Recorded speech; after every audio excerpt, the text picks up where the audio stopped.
आप सभी को सादर नमस्ते। ओम का सिमरन किया करो, प्रभु के सहारे जिया करो।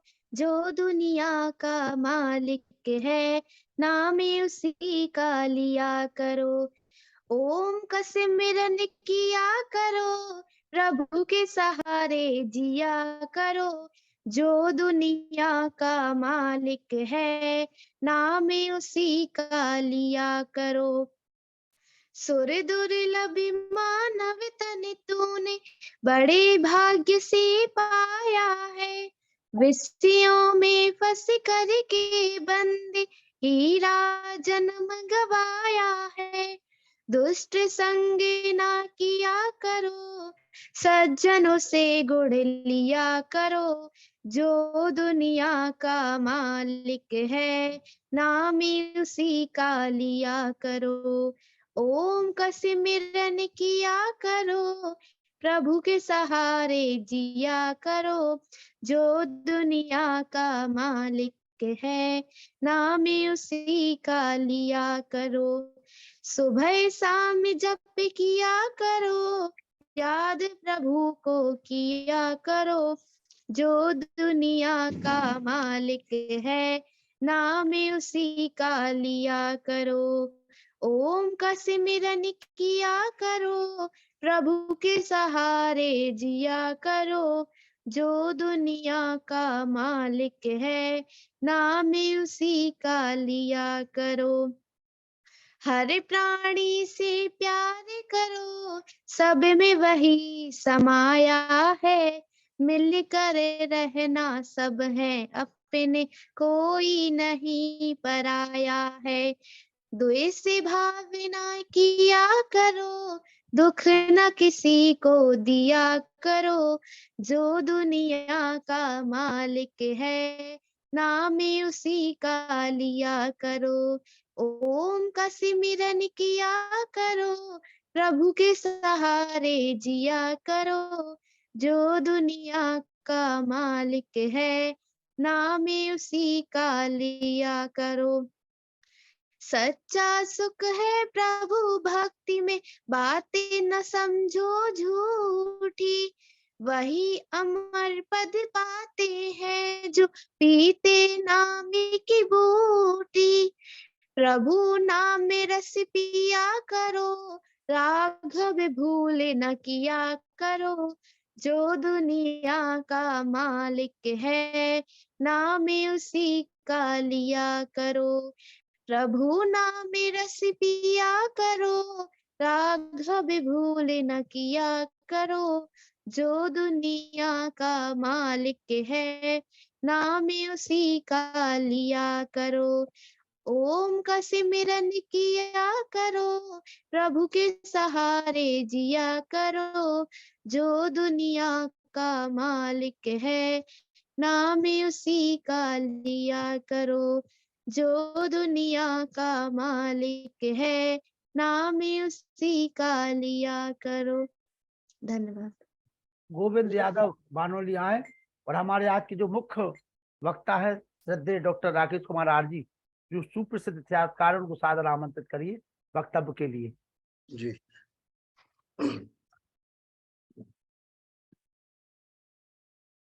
सम्मानीय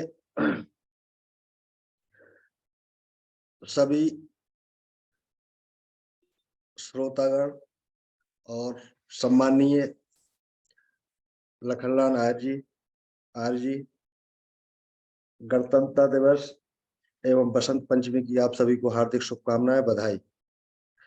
और मैं सम्मानीय डॉक्टर साहब को सादर आमंत्रित करता हूं कि आज बसंत पंचमी और गणतंत्र दिवस के अवसर पर आपके मुखारबिंद से हम सब लोगों को वो चीजें व्याख्यान और सुनने को मिले जो शायद हम लोगों ने पहले ना उनके बारे में सुना है और न समझा है। आइए, सादर आमंत्रित है डॉक्टर साहब। जी। ओ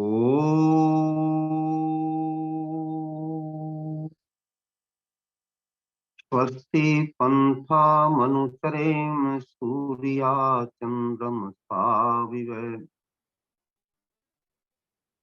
पुनर्ददता ज्ञता जानता संगमे मही। भारत को समझो अभियान के सभी सम्मानित पदाधिकारीगण, इस मंच पर विराजमान आदरणीय नरूला साहब, आदर और सम्मान के योग्य मेरे से पूर्व के वक्ता रहे गोविंद यादव जी, श्रद्धेय अनिल नरूला जी, श्रद्धेया माता संतोष सचान जी, श्रद्धेया बहन दया आर्या जी,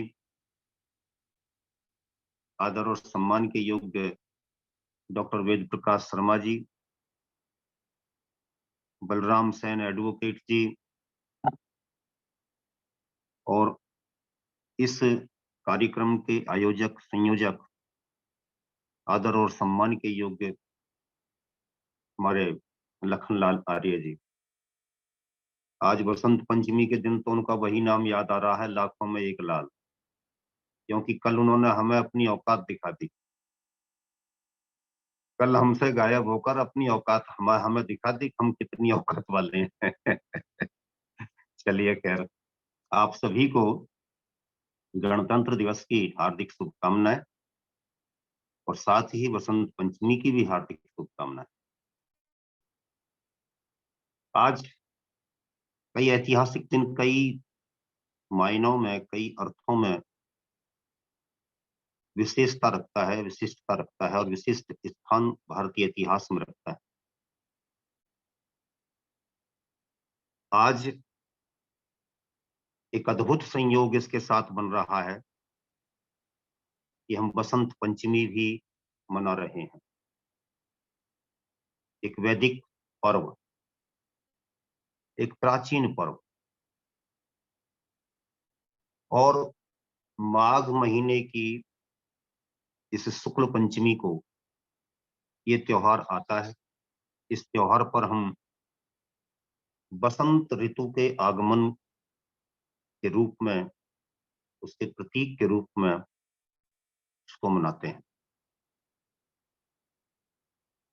सूर्य का अंधकार का काल समाप्त होता है जब वह दक्षिणायन होता है, और जब उत्तरायण की दिशा में आता है, उत्तरायण की अपनी गति में आता है,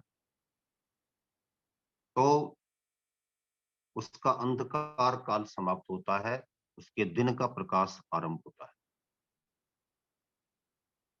यानी कि अभी तक 6 महीने तक, 22 दिसंबर तक सूर्य अपनी उस अवस्था में रहता है जो उसका अंधकार का काल होता है, रात्रि का काल होता है।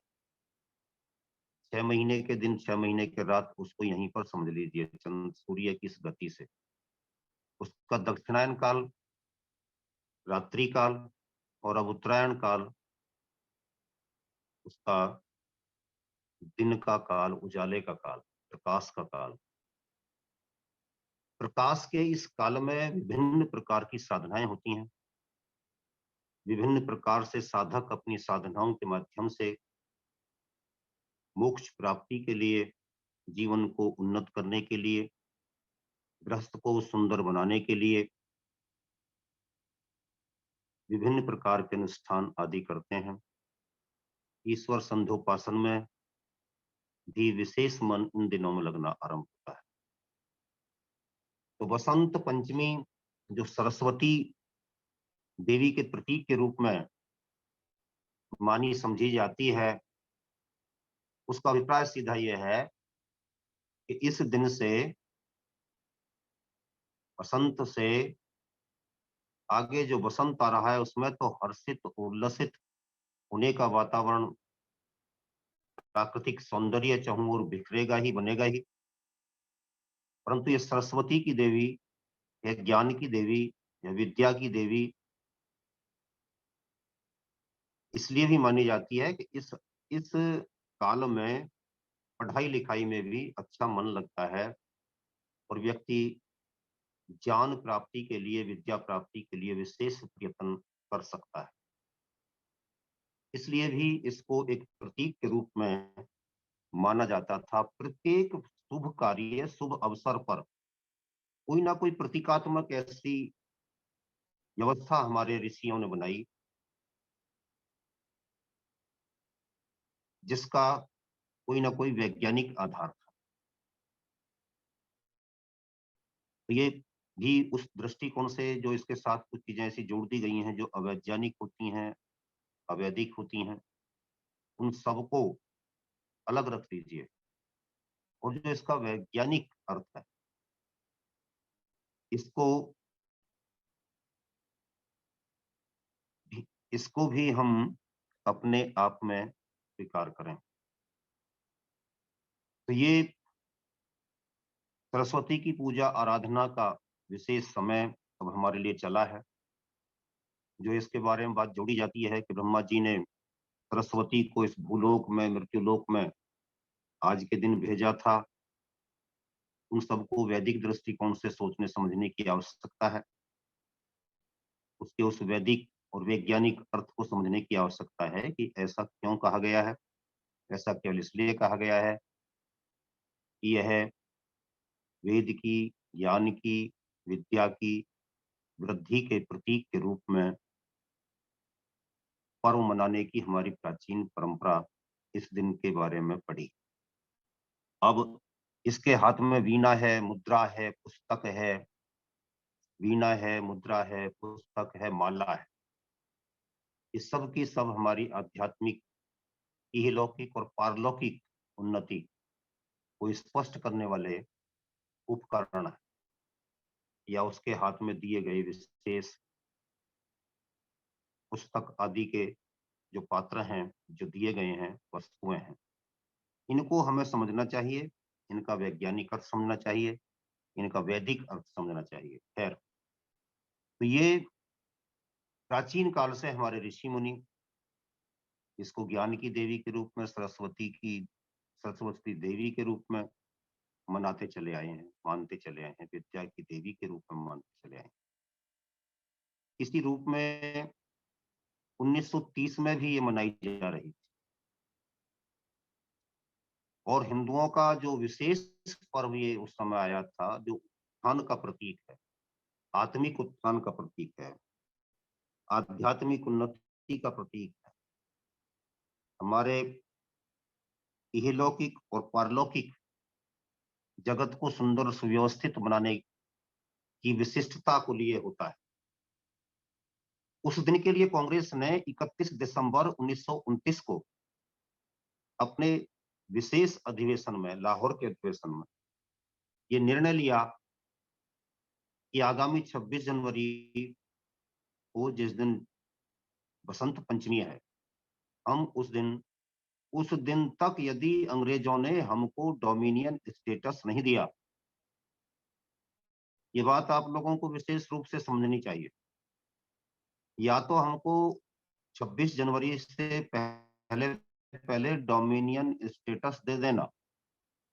डोमिनियन स्टेटस का मतलब है कि हमें गृह शासन दे देना, अर्थ पर, वित्त पर, फाइनेंस पर, फॉरेन पॉलिसी पर और सुरक्षा पर, इस सब पर अधिकार आपका रहेगा, भीतर भीतर का शासन हमें दे दो। ये अंग्रेजों से कांग्रेस की मांग थी। इस मांग को अगर 26 जनवरी तक नहीं माना जाएगा, बात समझ लीजिए, पूर्ण स्वाधीनता नहीं मांग रहे, कांग्रेस के नेता मांग रहे हैं डोमिनियन स्टेटस के, ये चीज हमको अगर उस समय तक नहीं दी जाती हैं तो फिर हम उसके बाद आपके विरुद्ध सड़कों पर उतरेंगे या कोई भी आंदोलन करेंगे। और सीधे सीधे बस केवल इतना लिखा गया कि हम 26 जनवरी को, यानी कि आगामी वसंत पंचमी को, अपना पूर्ण स्वाधीनता दिवस मनाएंगे। अब उसके बाद से लेकर के 1930 से लेकर के और 47, 48, 49, 50 50 की 26 जनवरी तक, 49 की 26 जनवरी तक कांग्रेस इसे इसी रूप में मनाती रही। हालांकि 1947 में 15 अगस्त को देश आजाद हो गया, परंतु अगले 2 वर्षों में भी इसको एक विशेष दिन के रूप में मनाया गया। तब जब 26 नवंबर 1949 को हमारा देश का संविधान बनकर के तैयार हो गया, तो फिर ये निर्णय लिया गया कि 26 जनवरी जो आ रही है उसको हम ऐतिहासिक रूप से मनाएंगे और उसी दिन अपने इस संविधान को लागू करेंगे। तब तक भारत की सरकार कैसे चल रही थी, ये प्रश्न भी स्वाभाविक है आना। तो उस समय तक हमारे देश की सरकार गवर्नमेंट ऑफ इंडिया एक्ट 1935 के प्रावधानों के अंतर्गत चल रही थी। उसी को संविधान मान लिया गया था, वो था भी अंग्रेजों के द्वारा लागू किया गया था। तो 1947 के बाद भी हम उसी से अपनी सरकार को चला रहे थे। इसी सरकार के माध्यम से हमने अपने देश में पहला गवर्नर जनरल लॉर्ड माउंटबेटन को, जो अंतिम वायसराय था भारत में अंग्रेजों का, उसको लगभग 1 साल के लिए रोक लिया गवर्नर जनरल के रूप में। 21 जून 1948 को 21 जून 1948 को लॉर्ड माउंटबेटन यहां से विदा हुए। तब देश का पहला और अंतिम गवर्नर जनरल सी राजगोपालाचार्य को बनाया गया। सी राजगोपालाचार्य 1950 की 26 जनवरी तक देश के पहले और अंतिम भारतीय गवर्नर जनरल रहे। 26 जनवरी के दिन 10:18 पर, सुबह 10:18 पर हमारे देश को गणतंत्र घोषित किया गया। उसके सही 6 मिनट बाद देश को पहला राष्ट्रपति मिला। उस दिन नॉर्थ कोर्ट, जो सरकारी भवन थे, उनमें पहले राष्ट्रपति की पत्नी नामगिरी अपने परिवार के साथ उपस्थित हुई। उसी समय विदेशी मेहमानों का आना जाना आरंभ हुआ। प्रधानमंत्री पंडित जवाहरलाल नेहरू पहले से ही वहां पर उपस्थित थे। मौलाना अबुल कलाम आजाद, सरदार पटेल उनके साथ उपस्थित थे। मंत्रिमंडल के अन्य सदस्य भी उपस्थित थे। तब वहां पर भारत के पहले गवर्नर जनरल सी राजगोपालाचार्य के साथ भारत के पहले राष्ट्रपति बनने वाले राजेंद्र प्रसाद जी का आगमन हुआ 10:12 पर। उनके आने के सही 6 मिनट बाद देश को गणतंत्र घोषित किया गया और उसके 6 मिनट बाद देश का पहला राष्ट्रपति डॉक्टर राजेंद्र प्रसाद जी को बनाया गया। डॉक्टर राजेंद्र प्रसाद जी को राष्ट्रपति बनने के बाद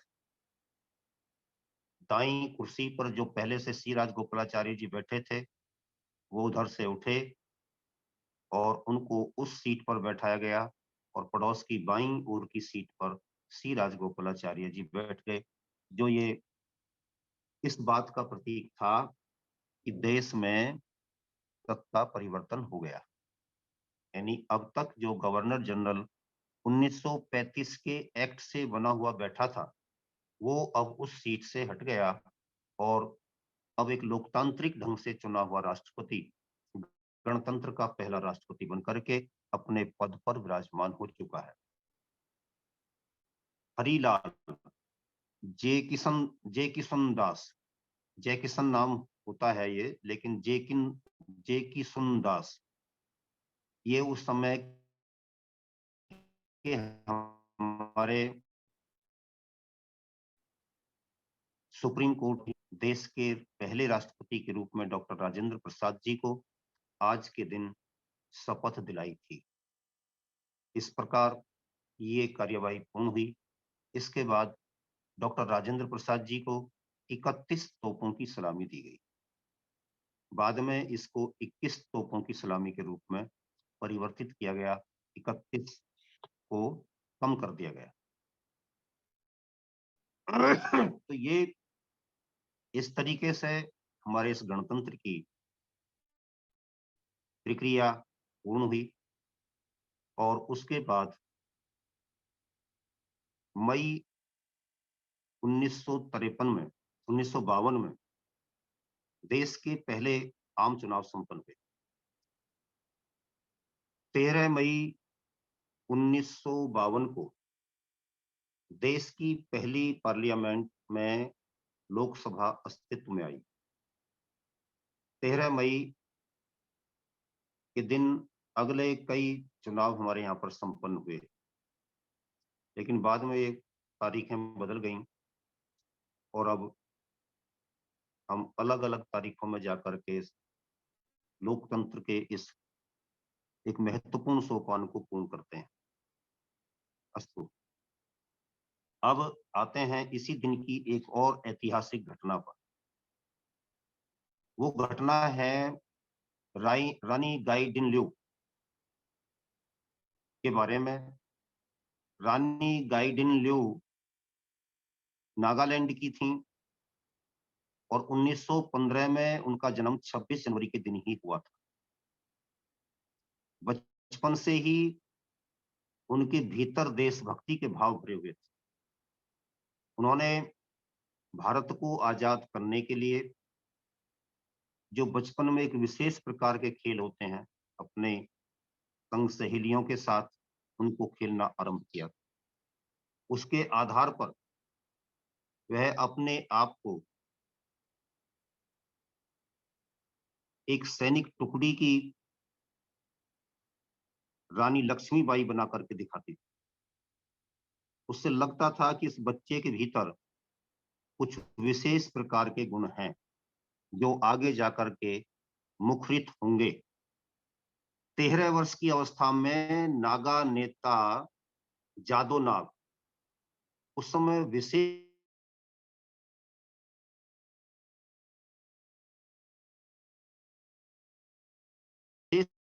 रूप से कार्य कर रहे थे। उनसे बहुत कुछ सीखा। 13 वर्ष की अवस्था मात्र।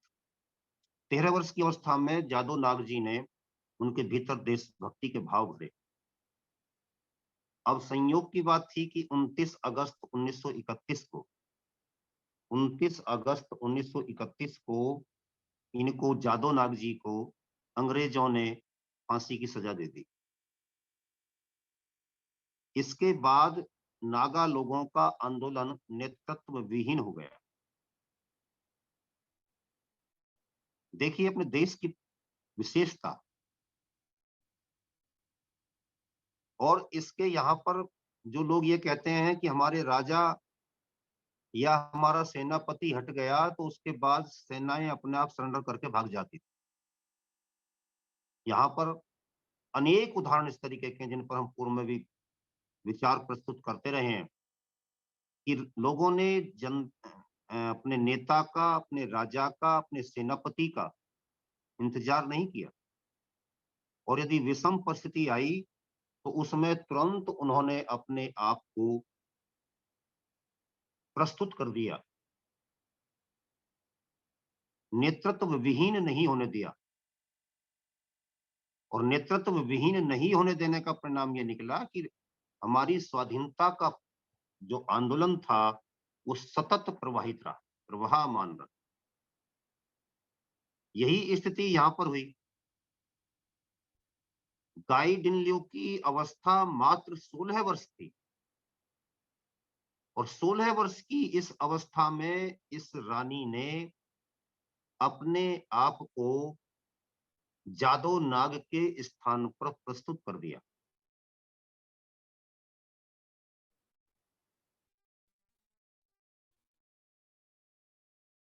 युवाओं उनके पास एक सेना थी।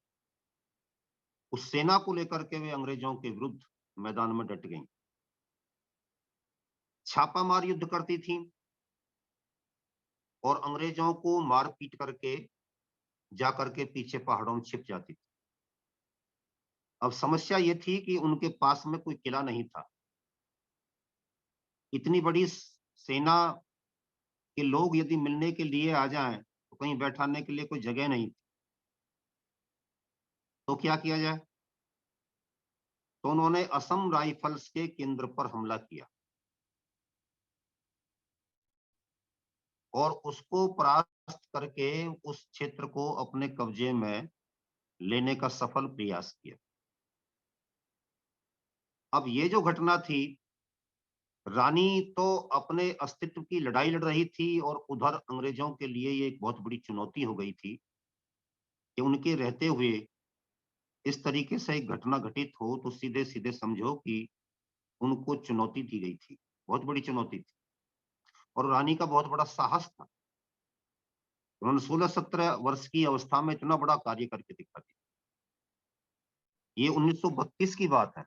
17 अप्रैल 1932 को अंग्रेजों ने अचानक रानी की सेना पर हमला बोला और ये बड़ा घातक तीव्र हमला था जिसमें रानी को गिरफ्तार किया गया। उन पर अनेक प्रकार के मानवीय अत्याचार किए गए। मुकदमा चला और मुकदमे के बाद रानी को जेल में डाल दिया गया और वो तब तक जेल में पड़ी रहीं जब तक देश आजाद नहीं हो गया। 14 वर्ष उनको जेल में काटने पड़े। उसके बाद उनको रिहा किया गया। 1982 में आकर के रानी को पद्मश्री दिया गया। पंजाब के सरदार सिंह पागल थे और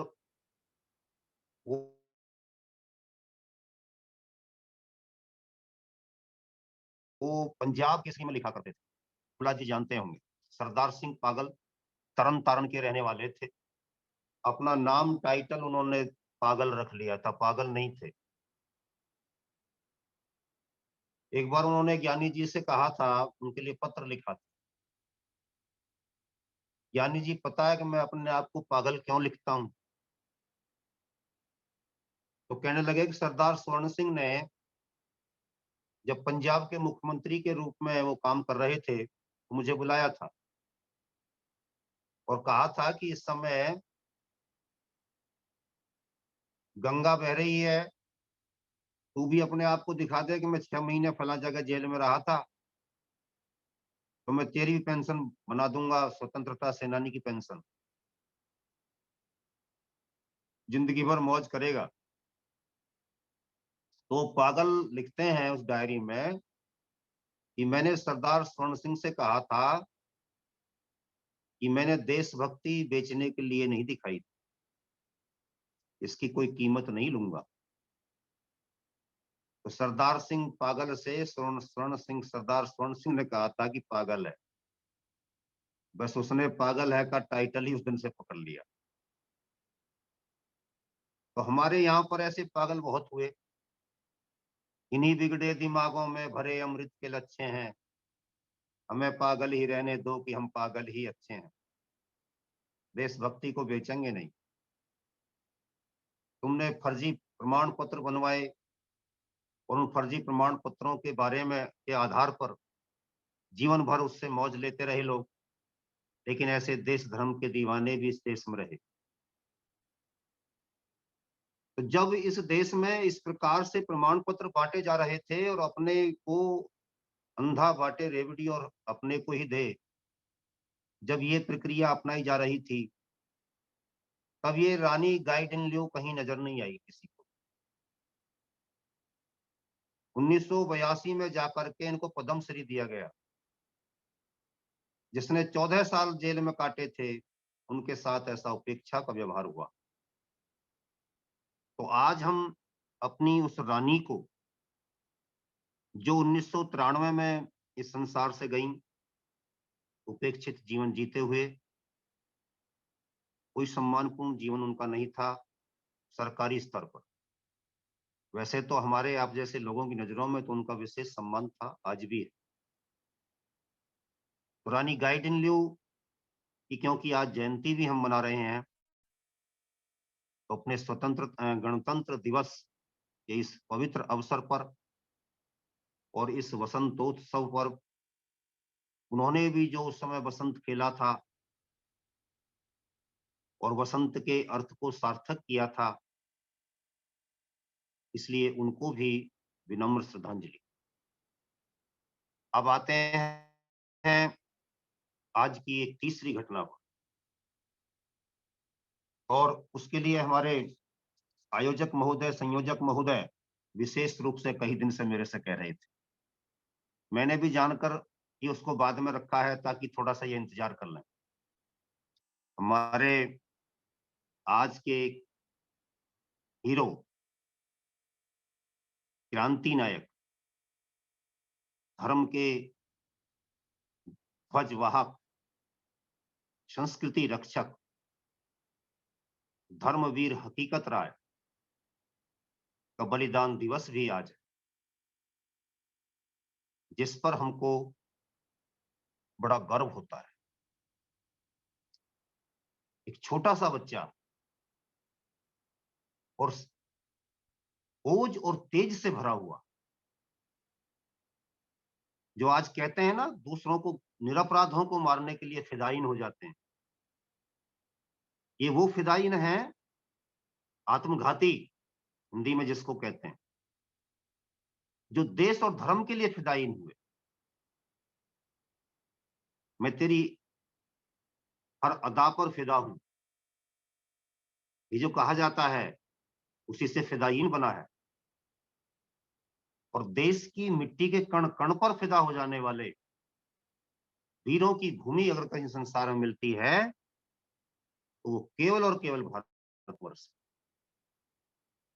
बाकी तो दूसरों के माल को लूटने के लिए,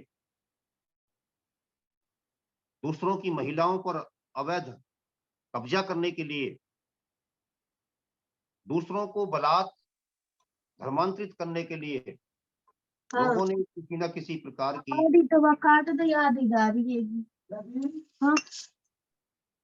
किसी न किसी प्रकार की वीरता दिखाई है, जो वीरता नहीं है, क्रूरता है। क्रूरता के इतिहास को वीरता में परिवर्तित करके और वीरता को कायरता में परिवर्तित करके जो इतिहास लिखा गया है, ये हमारे किसी काम का नहीं। इसमें वीर हकीकत राय जैसे एक नहीं अनेक लोग पैदा हुए, धर्मवीर पैदा हुए। इन धर्मवीरों के इतिहास को जिन लोगों ने मिटाया, वे वही लोग हैं जिन्होंने जबरन आप पर अत्याचार करते हुए शासन किया। उस शासन के अंतर्गत उनके द्वारा जो किए गए अपराध थे, पाप थे, अत्याचार थे, वो हमारे लोगों की नजरों में ना आए, ऐसा उनके द्वारा किया जाना अपेक्षित था। इसलिए हमारे इस इतिहास पर ये दोष इसकी छठी पूजन में ही लगा हुआ है, इसमें सत्य को सामने नहीं आने दिया जाएगा। देशभक्त साथियों,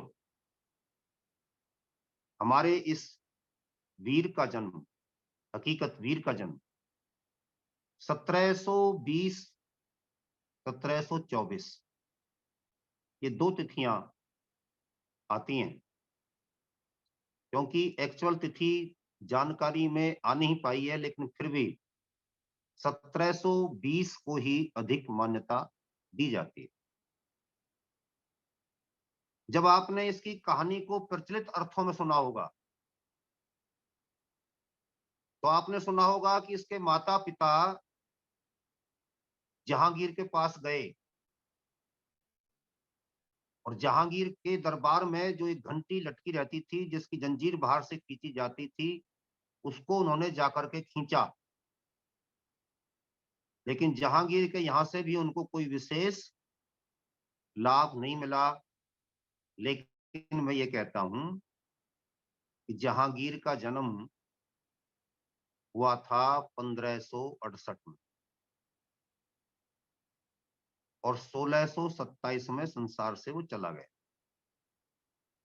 और इसका जन्म हो रहा है 1724 में या 20 में, यानी कि लगभग 100 वर्ष का अंतर है इसमें। तो समझ लीजिए कि जहांगीर से हमारे वीर हकीकत राय का कोई संबंध किसी प्रकार का नहीं है।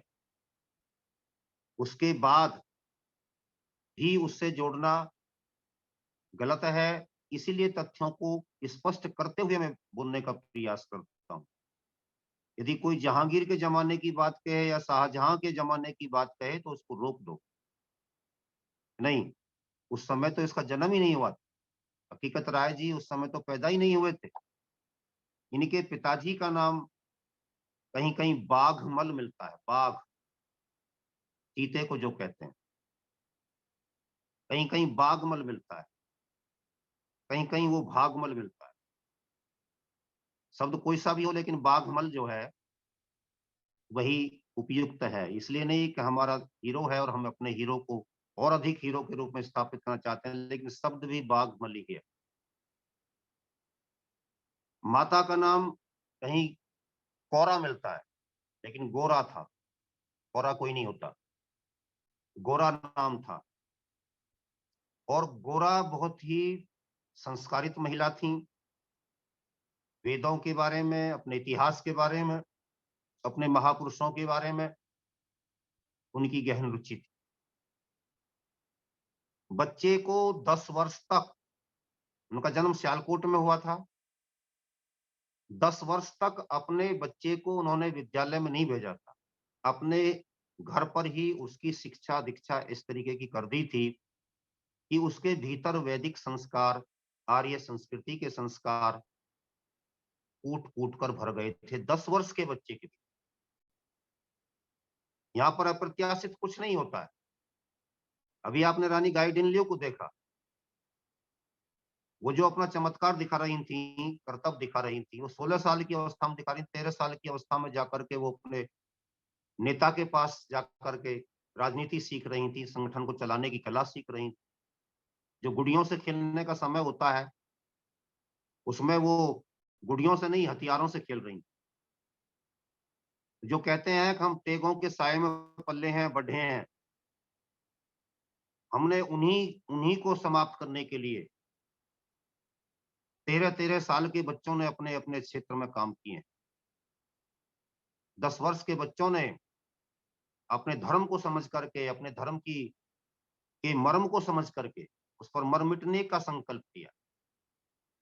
और ऐसा ही बच्चा था धर्मवीर हकीकत राय।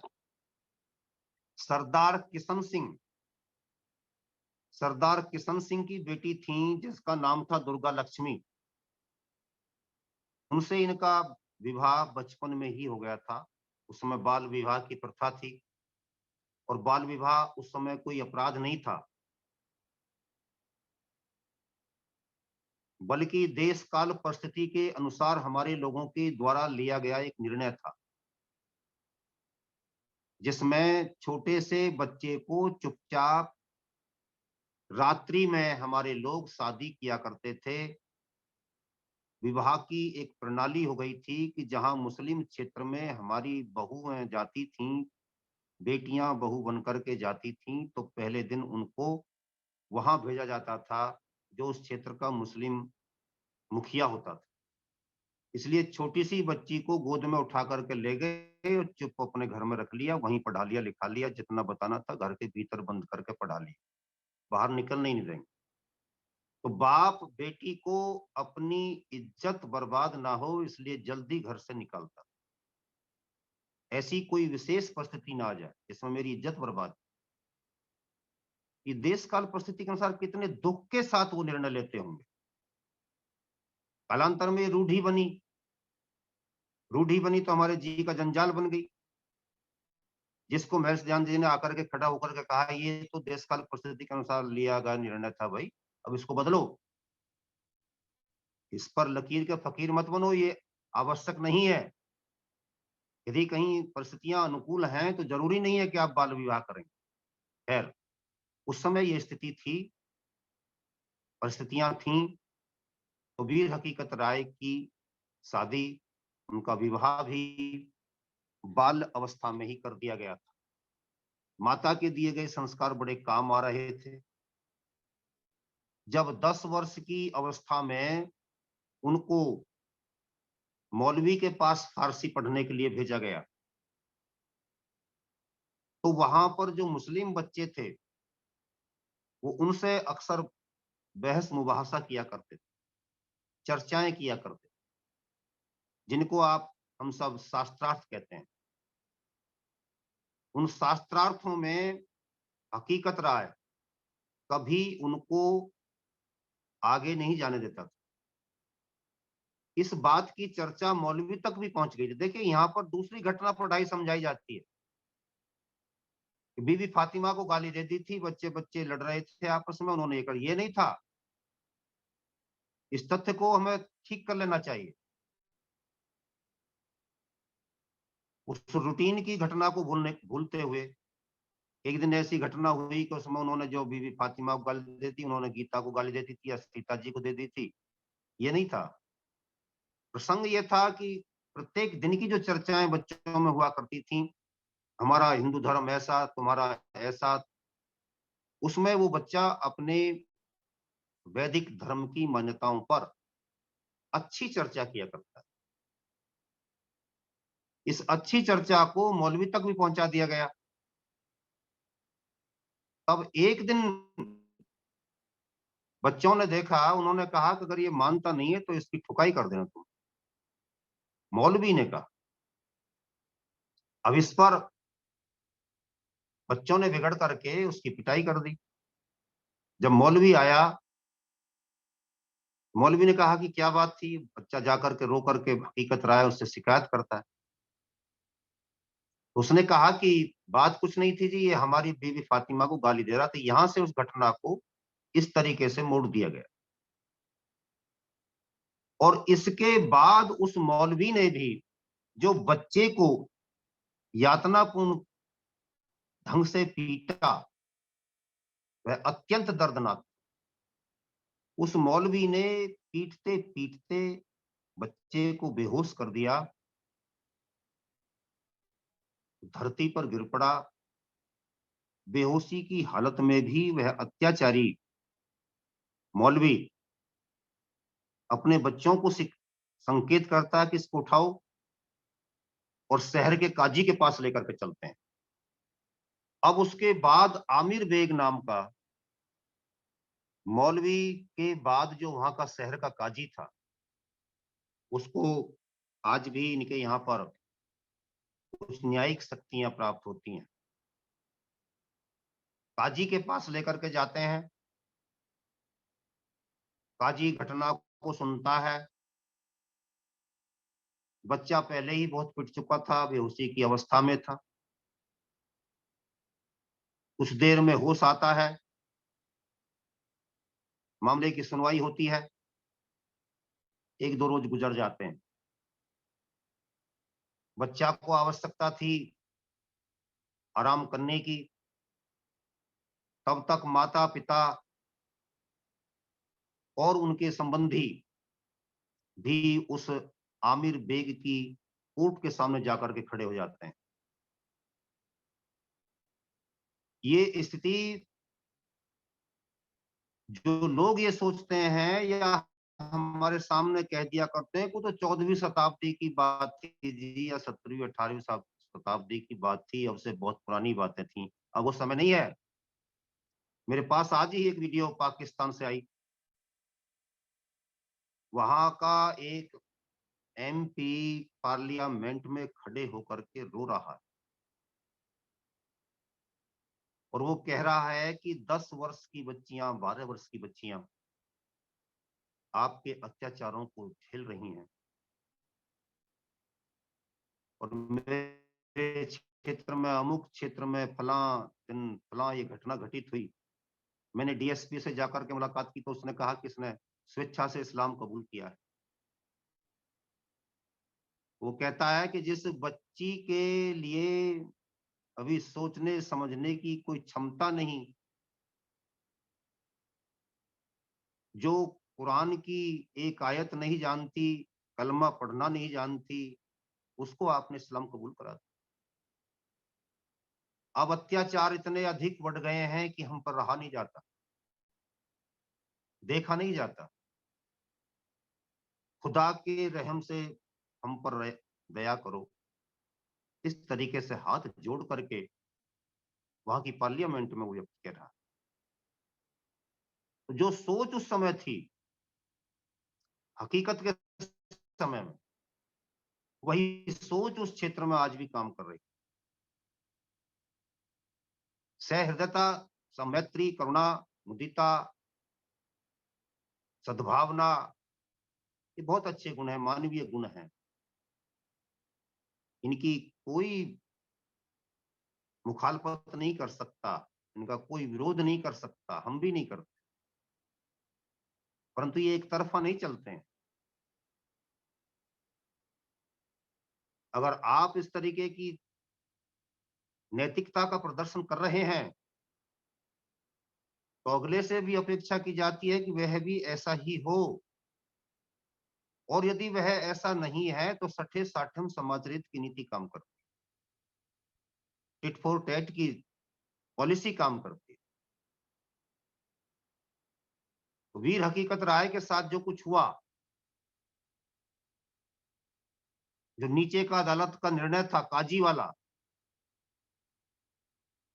जो काजी से भी नीचे का टीचर वाला जो निर्णय था, उसको काजी ने बरकरार रखा और कह दिया कि इसको पेड़ पर उल्टा लटकाइए और फिर इस पर मार लगाइए। माता पिता की चीख निकल गई। जो लोग वहां पर खड़े थे उस निर्णय को सुनने के लिए, जरा कल्पना कीजिए कि माता पिता की पागलपन की अवस्था में, जब वो मारे ममता के, मारे वात्सल्य के, दुख के मारे करहा रहे होंगे, तब कितने आप जैसे हम जैसे लोगों ने उनके साथ समर्थन देते हुए अपनी सद्भावनाएं व्यक्त की होंगी। कितने लोगों के भीतर ये बात उठी होगी कि इनका सामना किया जाए। लेकिन सत्ता के मद के सामने सब निराहा, असहाय होकर के खड़े हो गए, सहाय होकर के खड़े हो गए। तब बेचारों के सामने कोई समस्या, कोई उपाय नहीं था, मारा पीटा गया। 1720 में इस देश का मुगल बादशाह कौन था, जिसको आप रंगीला के नाम से जानते हैं? मोहम्मद शाह रंगीला।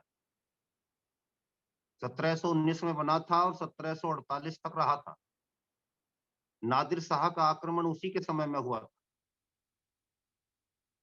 वो वाहियात व्यक्ति था, और जब इस प्रकार के अत्याचार हो रहे थे तो इन अत्याचारों को आपकी भी एक बड़ी शक्ति देख रही थी। वो परमपिता परमेश्वर नहीं, वो तो देखते ही हैं। आपकी शुभचिंतक एक शक्ति जो इस देश में काम कर रही थी, मराठा शक्ति। और ये घटना 1734 की है। 1737 में इन अत्याचारों से मुक्ति दिलाने का काम मराठा शक्ति ने किया था, जब मुगलों को सारे हिंदुस्तान से उखाड़ करके खत्म कर दिया। इसी राक्षस के जमाने में, मोहम्मद शाह रंगीला के जमाने में, नादिर शाह का आक्रमण हुआ। और जब वो आक्रमण करके हिंदुस्तान की सीमा में काबुल की तरफ से घुसा, अफगानिस्तान की ओर से घुसा, तो जब इसके लोग ये कहते थे कि महाराज बादशाह सलामत, वो वहां से चल दिया, अब फला जगह आ गया, तो वो कहता था कि अभी दिल्ली बहुत दूर है, आने दो। जो दिल्ली दूर है का मुहावरा हमारा आप सुनते हैं, ये मोहम्मद शाह रंगीला के जमाने का, दिल्ली दूर है। और आकर के वो धमक गया था। खैर, इसी मोहम्मद शाह रंगीला के जमाने में हमारे इस महानायक धर्मवीर हकीकत राय पर ये अत्याचार हो रहे थे। उससे भी जाकर के वो, जो भी थोड़ी देर पहले हम कह रहे थे कि वो उनसे जाकर के नहीं मिले थे जहांगीर से या शाहजहां से, मोहम्मद शाह रंगीला से जाकर के इनके माता पिता मिले। लेकिन तब तक काजी ने उस मामले को लाहौर के सूबेदार के यहाँ पर रेफर कर दिया था। ट्रायल कोर्ट से मामला हाई कोर्ट में पहुंच गया था। अब वहां जाकर के सुनवाई हो रही थी और उस पर जो अत्याचार किए जा रहे थे, उन अत्याचारों में किसी प्रकार का ढिलाई देने का संकेत मात्र कहीं से नहीं आ रहा था। जकारिया खान नाम का लाहौर का सूबेदार था। सूबेदार के यहाँ पर जाकर के कार्रवाई आरंभ होती है। माता पिता को अंतिम रूप से थोड़ी सी कहीं आशा की किरण दिखाई दे रही थी कि शायद यहां से बच्चा छूट जाएगा। भोजन नहीं कर रहे थे, निराहार रह रहे थे, रो रो करके आंखें बेकार हो चुकी थीं। उन्होंने वहां भी जाकर के अपनी याचना लगाई, अपील की। आज जो मर्सी पिटीशन शब्द हम सुनते हैं, ये आज तो बड़ा अच्छा लगता है। आज इंसानियत के नाम पर आतंकवादियों के लिए मर्सी पिटीशन सुनने के लिए भी कोर्ट खुलती हैं। लेकिन उस समय धर्मवीर हकीकत राय के लिए मर्सी पिटीशन सुनने को तैयार नहीं थे। दया याचिका कोई नहीं सुन रहा था। कानून की धज्जियां उड़ गई थी, नैतिकता की धज्जियां उड़ाई जा रही थी। और वहां भी जाकर के निर्णय दे दिया गया कि नहीं, इसने बहुत बड़ा अपराध किया है। इसके अपराध पर किसी भी दृष्टिकोण से कोई विचार नहीं किया जा सकता, इसलिए हम इसको सजाए मौत देते हैं। लाहौर के सूबेदार के द्वारा, गवर्नर के द्वारा, राज्यपाल के द्वारा जब इस प्रकार का आदेश मिला तो माता पिता की चीख निकल गई, कोहराम मच गया था। लिखा गया है कि सुनने वाले लोग छाती पीट पीट कर रो रहे थे। अनर्थ हो गया, अधर्म हो गया, पाप हो। लेकिन कोई सुनने वाला नहीं। और इसको जब ये काजी के आदेश का उसने अनुमोदन किया और अनुमोदन करने के बाद में ये स्पष्ट कर दिया गया कि अब सजाए मौत से अलग कोई उपाय नहीं। यहां पर ये बात निकल करके आती है कि उनको सजा कौन सी दी गई थी। 4 सजाओं के बारे में अक्सर हमको सुनने को मिलता है। उस सजा में लोगों का कुछ का मानना यह है कि उनको सार्वजनिक रूप से फांसी पर लटकाया गया। कुछ का मानना यह है कि जीवित जला दिया गया। कुछ का मानना है कि को पत्थरों से मारा गया। कुछ का मानना है कि सर काट दिया गया।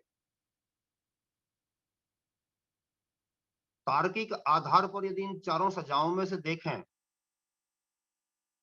तो जो कोई उनके अनुसार, उनके पर्सनल लॉ के अनुसार, उनकी सोच के अनुसार, उनके इतिहास के अनुसार यहां पर सर्कमस्टेंशियल एविडेंस और सर्कमस्टेंशियल जस्टिस, ये 2 काम करेंगे। क्योंकि कोई घटना प्रमाणिक रूप से कहीं से लिखी हुई नहीं मिली। कि घटना को भी बहुत समय बाद जाकर के मालूम पड़ा कि कोई ऐसा लड़का भी मारा गया था। तो फिर यहाँ पर जो अनुमान की बात मैं कह रहा हूं, वो सर्कमस्टेंशियल एविडेंस या सर्कमस्टेंशियल जस्टिस यदि उस पर हम दिमाग दौड़ाएं तो मालूम पड़ता है कि उन्होंने जो दंड दिया होगा वो पत्थरों से मार मार करके खत्म करने वाला दंड, क्योंकि काफिर था और काफिर ने हमारी फातिमा बीबी को गाली दी है, तो उसके साथ कौन सा काम किया जाए, ये किया जाना।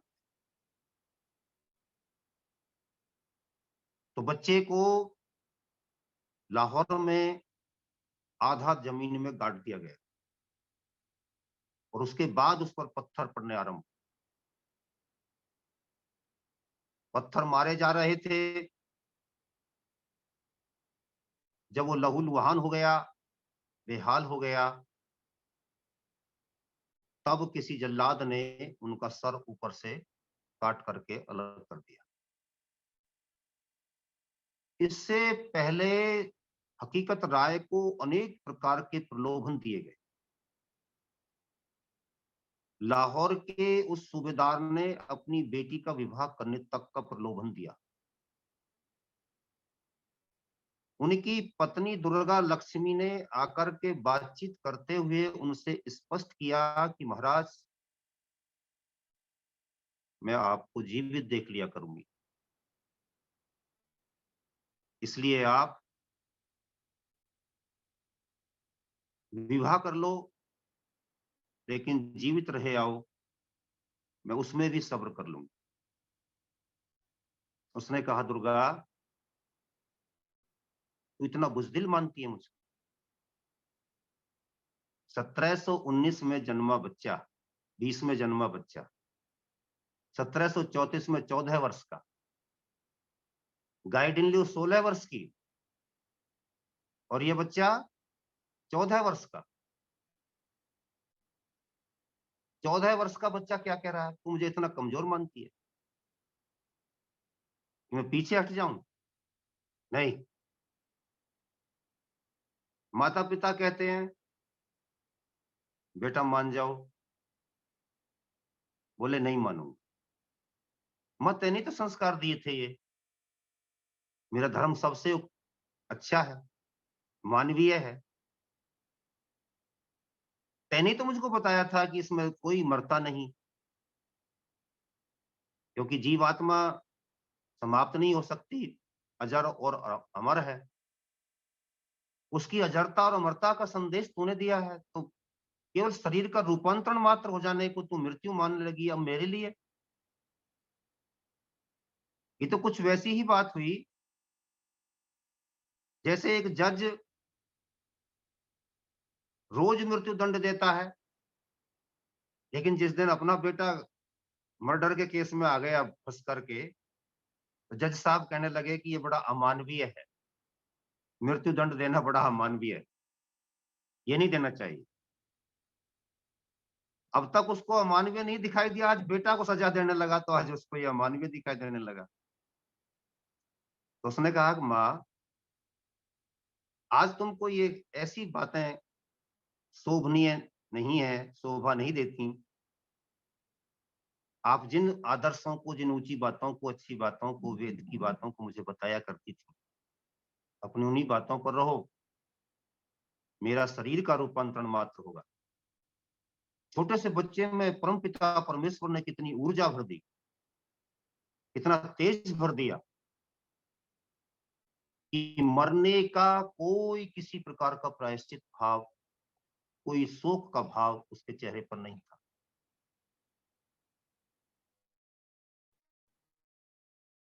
प्रलोभन आ रहे हैं, प्रलोभनों को दूर फेंक रहा है, नहीं मानूंगा। जब अंतरात्मा भीतर से विद्रोही हो जाती है, तो अन्यायकारी कितना ही बड़ा क्यों ना हो, फिर उसको केवल और केवल ये देखने लगता है कि संसार से जाना है तो सम्मान के साथ क्यों ना जाया जाए। इनके सामने किसी भी प्रकार से कोई याचना न की जाए।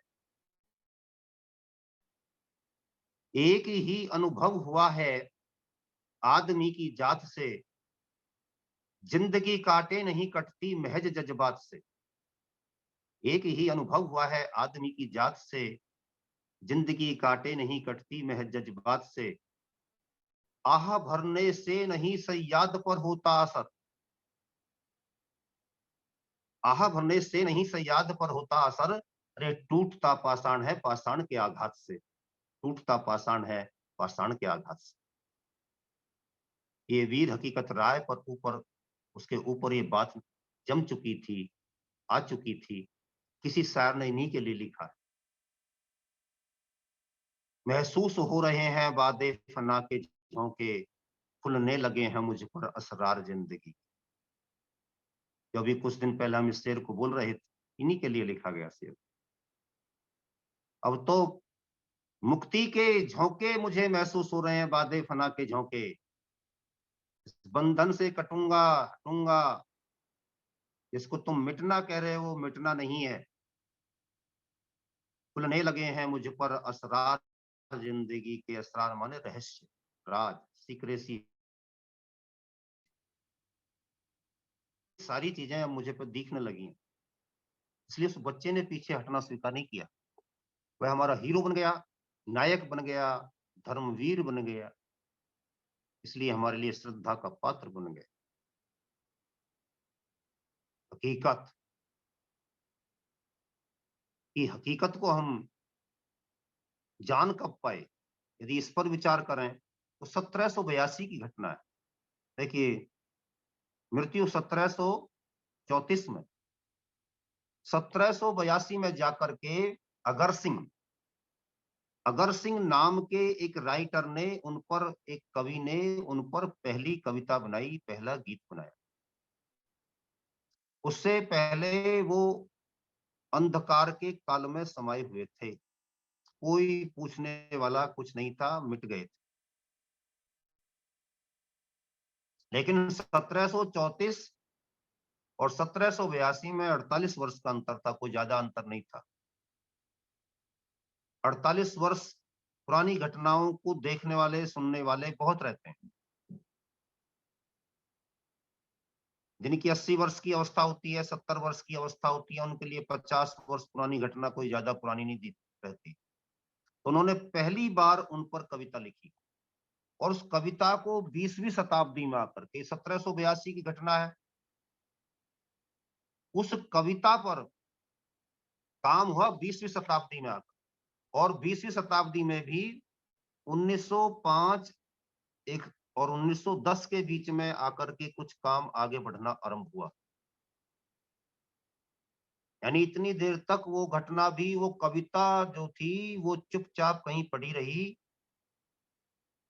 और उससे फिर बीज फूटे 1905-10 में आकर के 1782 की कविता के आधार पर। यदि अगर सिंह नाम के व्यक्ति ना हुए होते और वो उस समय उस कविता को ना लिखे होते, तो जैसे हमारे आर्य समाजी बहुत सारे सर कटा करके चले गए और उनका नाम लेने वाला, गाने वाला कोई आगे नहीं बचा। ये जो गुमनामी की जिंदगी है, ये संस्थाओं को, संगठनों को मार देती है।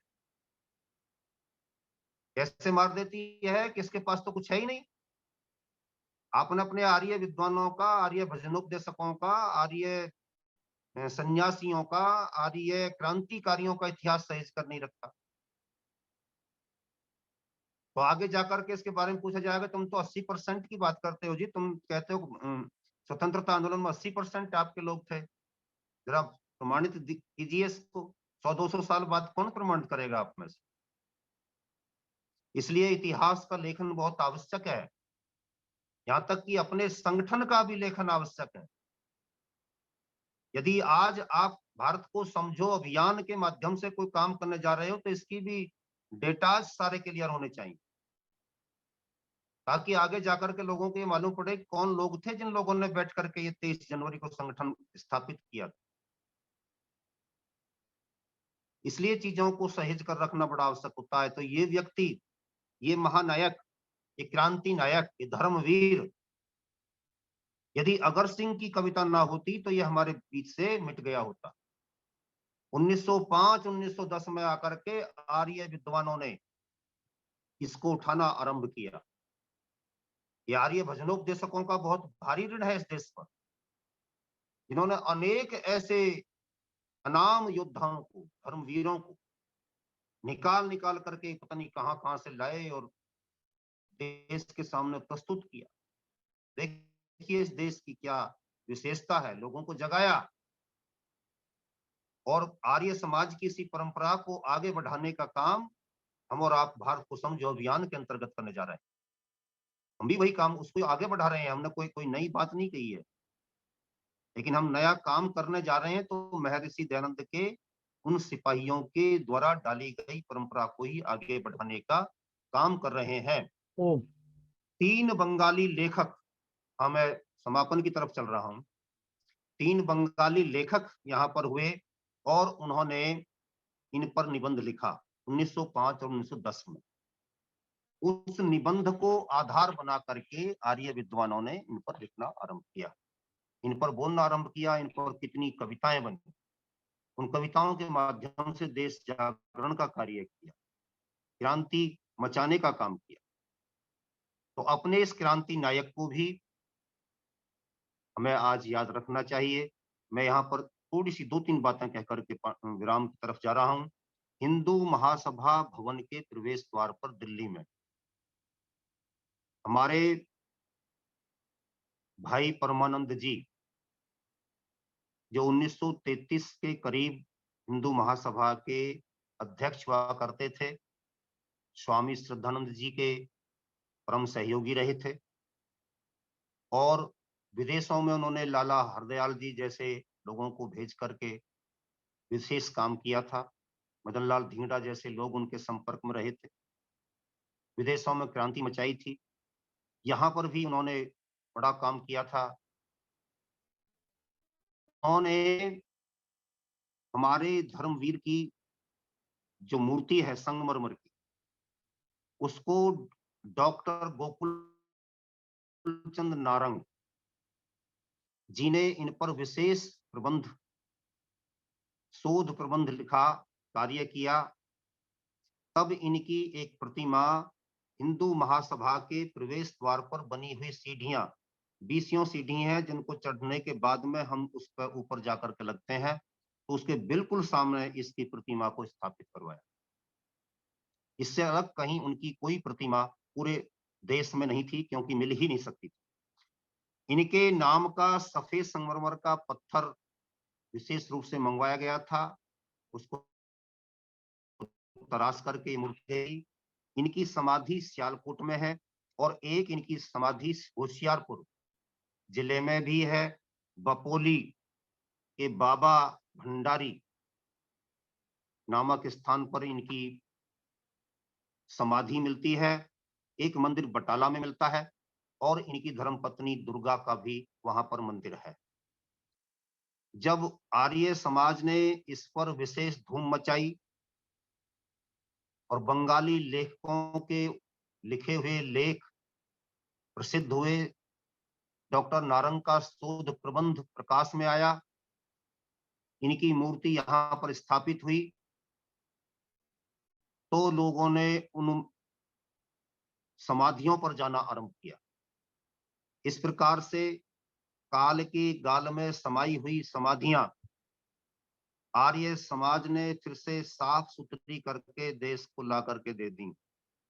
ये लीजिए जी, ये बहुत बड़ा उपकार था इन सब लोगों का, चाहे वो डॉक्टर नारंग जी थे, चाहे भाई परमानंद जी थे, चाहे हमारे बंगाली लेखक थे, चाहे हमारे अगर सिंह नाम के वो लेखक थे जिन्होंने इन पर सबसे पहले लिखा था। यही अभियान हम सबको आगे चलाना है, आगे बढ़ाना है। इन्हीं शब्दों के साथ मैं अपनी वाणी को विराम देता हूँ। बहुत बहुत आभार हमारे 66 पुस्तकों के लेखक, सुप्रसिद्ध इतिहासकार, जिनकी पुस्तकें इंडिया बुक ऑफ रिकॉर्ड में दर्ज हैं, वो हमारे बीच में पिछले 4 दिनों से लगातार इतिहास के अनछुए पहलुओं पर, भारतीय संविधान पर और आज हमारी विशेष मांग पर बाल हकीकत राय के बारे में। जब वर्ष 2008 में मैं आर्य समाज से जुड़ा तो पहली बार जब मैंने बाल हकीकत राय की जीवनी पढ़ी तो मुझे लगा कि एक और जहां हम छोटे छोटे थे, प्रलोभनों के लिए अपने सिद्धांतों की हत्या कर देते हैं, अपने आत्मा की हत्या कर देते हैं, और उस छोटे से 14 वर्ष के बालक बाल हकीकत राय ने, वो किसी ने लिखा था ना, मेरा सर जावे तो जावे, मेरा वैदिक धर्म न जावे, धर्म के खातिर बाल हकीकत सर अपना कटवावे। ये भी लाइनें पढ़ी कि धर्म की खातिर बाल हकीकत सर अपना कटवावे। तो लगने लगा कि निश्चित रूप से उस बाल हकीकत राय के जीवन चरित्र को हमारे आने वाली पीढ़ी को, हमारे आने वाले लोगों को जरूर पता होना चाहिए। और वो संजोग जुड़ा बहुत वर्षों की बात, जैसा कि आपने कहा कि 26 जनवरी और बसंत पंचमी दोनों का दिन एक साथ पढ़ना आज निश्चित रूप से बहुत ही वो था।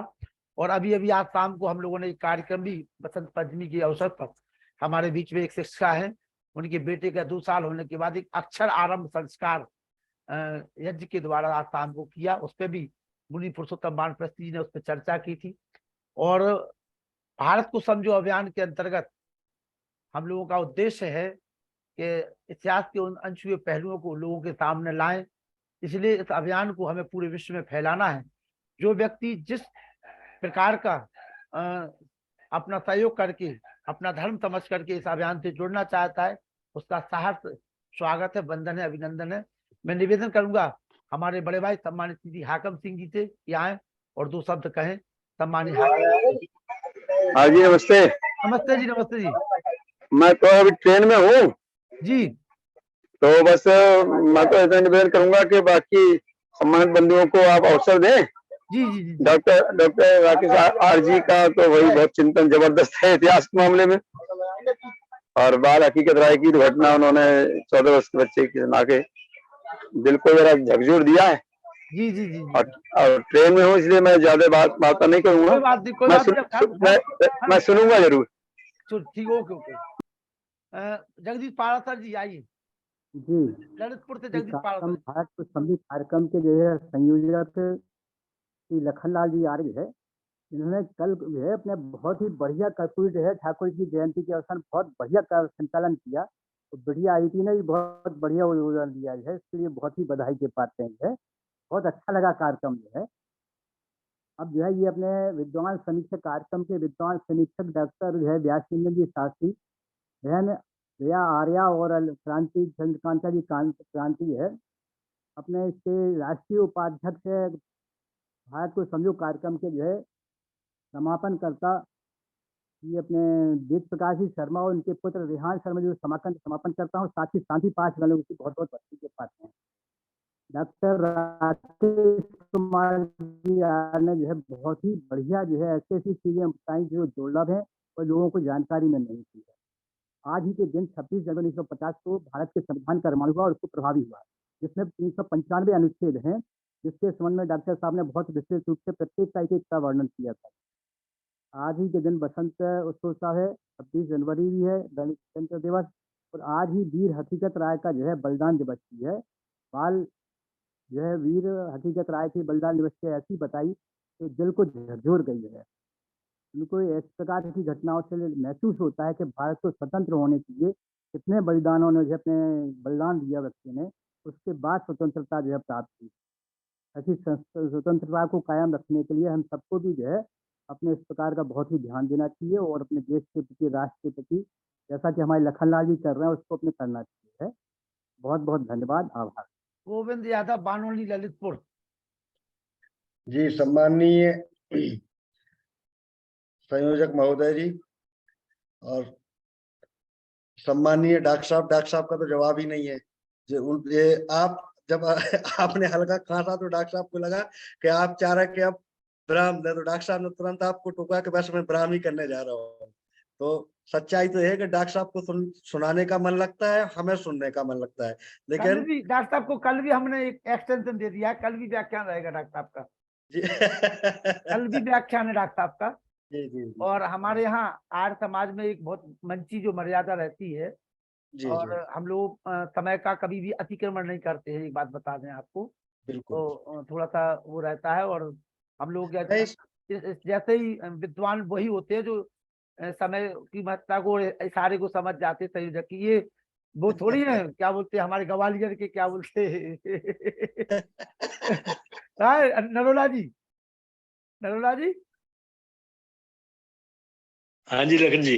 जी, ग्वालियर के विद्वान थोड़ी हैं क्या हमारे खातने पर भाग करके खड़े हो जाए या झुल्ला करके हमारे ऊपर चढ़ बैठे हो हाथ पांव धो के। सही है। आज जो डॉक्टर साहब का व्याख्यान रहा है तो सचमुच अच्छा, मुझे तो वैसे भी इतना पहले से ऐसा नहीं रहा है ना, इतना मैं इन चीजों में मेरी रुचि रही है, तो जो भी सुनने को मिल रहा है वो मेरे लिए अद्भुत और एकदम नया है। और जब जिस भी व्याख्यान पे डॉक्टर साहब बोलते हैं, जैसे अभी आप बोल रहे थे, इसके पहले भी जहां जहां भी बोला है, तो वो सब चीजें ऐसी हैं जिनको कभी सुना नहीं, और आज सचमुच नए तरीके से सुन रहे हैं, और उन सबको सुन के उन पे एक विचार और उसके अनुसार चलने का प्रयास करेंगे। और बाकी सम्मानित बहुत अनिल बहुत नरूला जी, धन्यवाद। आइए राष्ट्रीय कोषाध्यक्ष जी। सभी आर्यजनों को सादर प्रणाम। डॉक्टर राकेश आर्य जी ने आज जो व्याख्यान दिया है वास्तव में ही आई ओपनर है, एक किस्म से आंखें खोल देने वाला है। अपनी चेतना को तो उसने हिला ही दिया जबरदस्त, क्योंकि उन्होंने स्वतंत्रता संग्राम पर, गणतंत्र दिवस के बारे में, बसंत पंचमी के बारे में, वीर हकीकत राय जी के बारे में, और नागालैंड में इधर जादव नाथ जी रानी के बारे में जो बताया, वो वास्तव में बहुत प्रेरणादायक है और सभी के लिए बहुत उपयोगी है। इससे यही सिद्ध होता है कि हम इतिहास से क्या क्या सीख सकते हैं। बिल्कुल। इतिहास से कोई भी, इतिहास में जो गलतियां प्राचीन टाइम की हैं। और हमारे सम्मानित हाकम सिंह जी है। मेरी आवाज आ रही है? मेरी आवाज आ रही?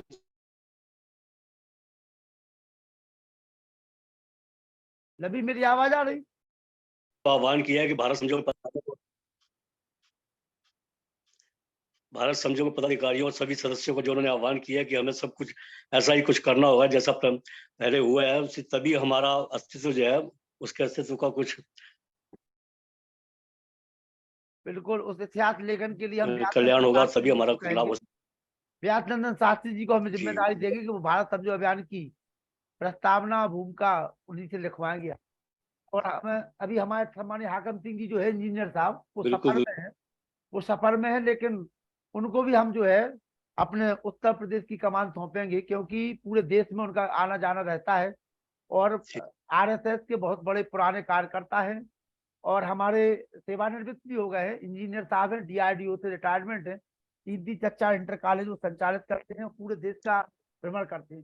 तो ऐसे व्यक्ति को भी भारत समझौता अभियान की हम कमान सौंपेंगे, ताकि वो पूरे उत्तर प्रदेश के कोने कोने में जाकर के हमारे भारत के इतिहास के जो अनछुए पहलू हैं उनको लोगों को बताएं, उस अभियान से लोगों को जोड़ें, और हम सभी लोग मिलकर के पुनः अपने उस गौरवशाली इतिहास को, उस भारत के उस परंपरा को, जो ऋषियों की परंपरा रही, जिसकी वजह से हमको भारत का विश्व गुरु माना जाता था, उस परंपरा को हमें लोगों के बीच में रखना है। अभी वो चूंकि सफर में है, कल हम उनकी सहमति लेंगे और वहीं उनकी नियुक्ति की जाएगी, कल वो जुड़ेंगे। आइए चंद्रशेखर शर्मा जी। लखन जी, आपके कार्य की सफलता है कि लोग बस में प्रेजेंट रहते हैं। क्या कह रहे हैं नरूला जी? मैं कहा आपके कार्यक्रम की सफलता है, बस में यात्रा कर रहा है, कोई ट्रेन में यात्रा कर रहा है, कोई कार में जा रहा है, तब भी आपका प्रोग्राम लगातार चल रहा है, देख रहे हैं लोग उसको। दो शब्द। हाँ जी, एक मिनट जी, शर्मा जी, एक मिनट रुक जाइए, शर्मा जी रुक जाइए, 2 मिनट रुक जाइए, 2 मिनट। हमारे शर्मा जी को रोको मत। चलो आ जाओ शर्मा जी, आ जाओ। बोलो शर्मा जी, बोलो। अरे लखन जी, ऐसा है, सारी पृथ्वी का भार आपके ऊपर टिका हुआ है, और मैं कहता हूँ डॉक्टर राकेश जी, बागेश्वर धाम की तरह एक बड़ा जलसा करो जिसमें 4-7 लाख लोग, और वहां अपन लाउड आवाज के अंदर पूरा इतिहास बोले संक्षेप में। देखो लोगों में जोश कैसे नहीं आता है।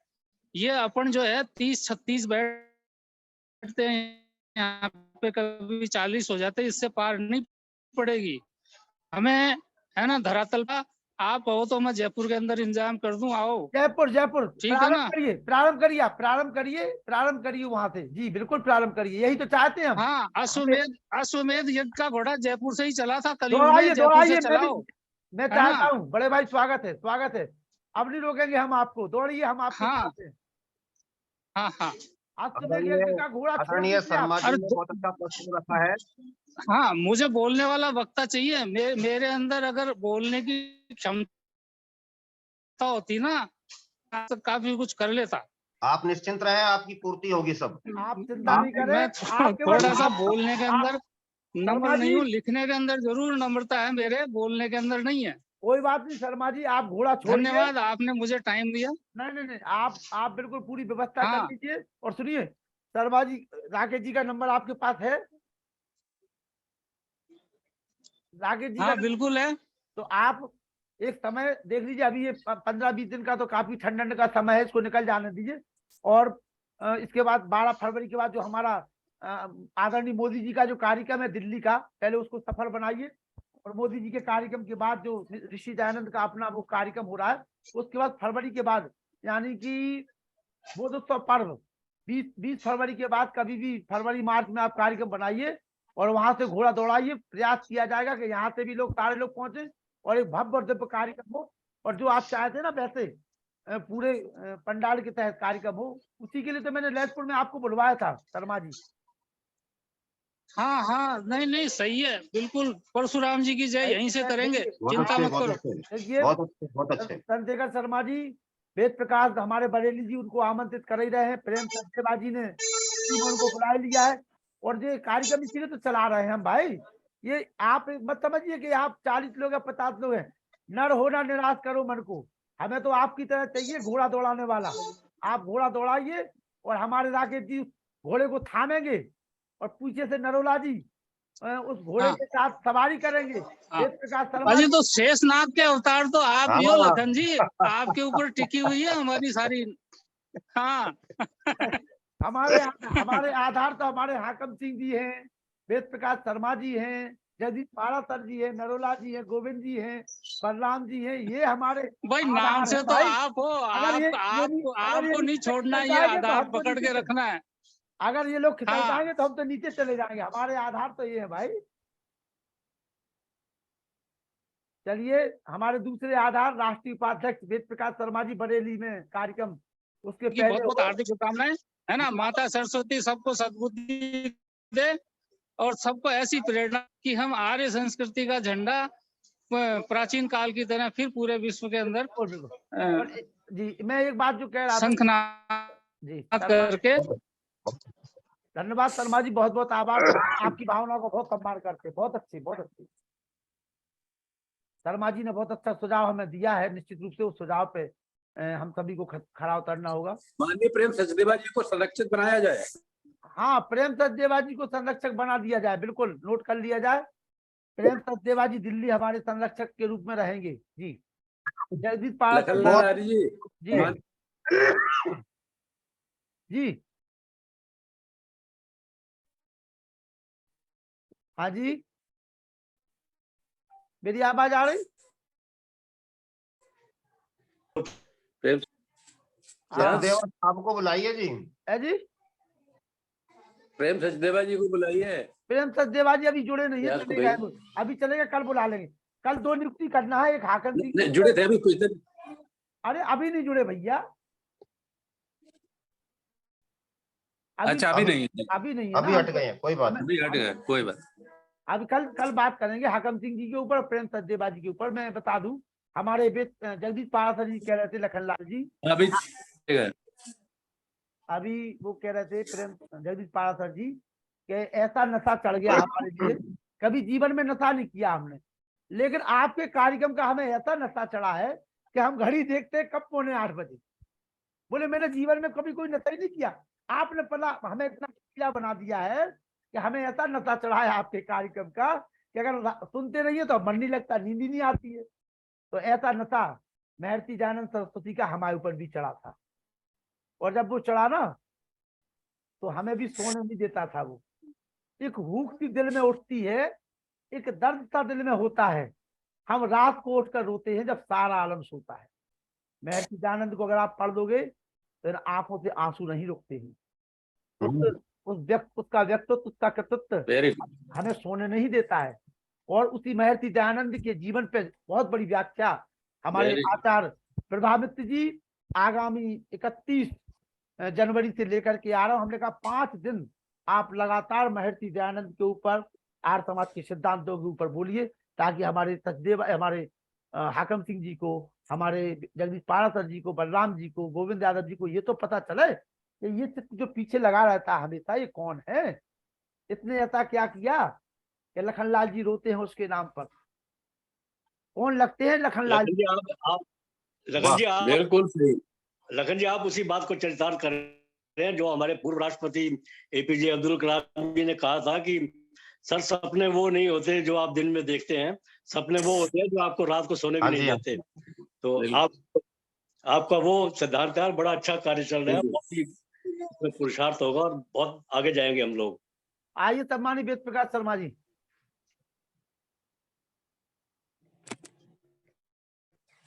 बहुत ही सुंदर प्रोग्राम डॉक्टर राकेश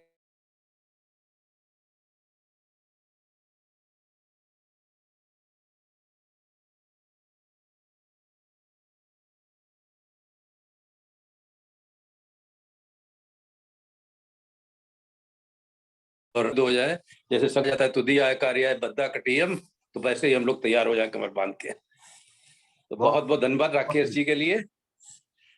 शांति पाठ करते। आइए रेहान वशिष्ठ। शांति अंतरिक्षगम शांति पृथ्वी शांति राप शांति लौकिदया शांति बलहतया शांति विश्वेदेव शांति ब्रह्म शांति सर्व शांति शांति देव शांति श्याम शांति रेडी ओम शांति शांति शांति जो बोले सोबे सत्य सनातन वैदिक धर्म की जय। गुरु गजानंद की जय। महर्षि दयानंद की जय। मर्यादा पुरुषोत्तम श्री रामचंद्र की जय। योगेश्वर श्री कृष्णचंद्र की जय। पंडित लेख राम की जय। स्वामी सदानंद की जय। स्वामी आत्मानंद नंद की जय। भारत माता की जय। गौ माता की रक्षा हो पालन हो और समाज अमर रहे। वेद की ज्योति जलती रहे। ओम का झंडा ऊंचा रहे। आर्यों के महाकुंभ की जय। धनी वैदिक अभिवादन सबको नमस्ते जी। ओम सर्वेभ्यो नमः। ओम सर्वेभ्यो नमः। बहुत ही भाई साहब शर्मा जी, इनका लखनलाल जी का जो ये चौपाल का आयोजन होता है, जी जी, इसके बारे में मुझे अपने गांव की एक कहावत याद आ रही थी। जी जी।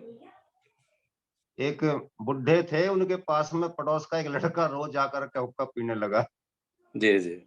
अब वो कई दिन हो गए, तो उसने बुढ़े ने सोचा ये रोज आ जाता है, तेरा तंबाकू खत्म होता है। तो उसने कहा तुझे कोई अपना काम नहीं है अपने घर पे, लेता तू रोज यहाँ बैठ जाता आकर के। तो वो बोला भाई दादा बात ऐसी है, मार या छोड़, पर तेरा तंबाकू ही ऐसा आगे भूखे भगा देवे। सही। लखनलाल जी पूरा एडिक्शन कर दिया हम लोगों के लिए, बिल्कुल सही कह रहे हैं।